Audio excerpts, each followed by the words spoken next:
Волейбол ярышларының башта мәктәп турлары оештырылган. Һәр класс үзара көч сынашкан. Иң әйбәт уенчылардан мәктәп командалары оештырылган. Уен егетләр һәм кызлар арасында аерым үткәрелә.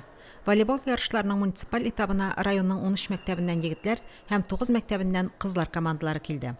Беренчелекне яулаган команда Бөгелмә шәһәрендә узачак зона турында чыгыш ясаячак.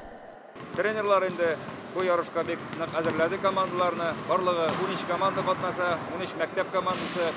Алар көн сайын спортзалларда тренироваться итеп, балаларны техникага өйрәтеп, волейбол техникасына өйрәтеп, хәзер инде шушы балалар шушы ярышларда катнашалар. Укучылар мәктәптә бу спорт туры белән бик кызыксыналар.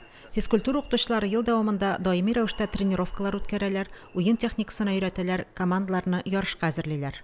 Бу ярышларга инде без инде ел дәвамында әзерлек эшләрен алып барабыз инде. Һәм шушы ярышларда инде без бүген Абдулла Тукай исемендәге Мусмурта мәктәбе командасына инде җиңү алып килербез дип ышанып калабыз инде. Үткән ярышларда, үткән елларда инде без 2 ел подряд район чемпионнары булдык и Шеремшанга зона ярышларына бардык, былтыр Бөгелмә шәһәренә барып кайттык. И шушы традицияләрне бозмас өчен менә быелгы ярышларда уңышлы чыгыш ясарга инде үзебезнең брендны төшермәскә.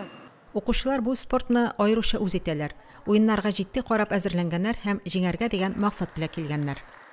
Мин волейбол белән инде 5нче класстан ук шөгыльләнәм. Бу спорт туры миңа бик ошый. Бүгенге ярышларда без 12 команда көч сынашабыз. Җиңербез дип уйлап калабыз. Мин Мөслим гимназиясендә уйныйм, волейбол командасында 21 елда уйный башладым.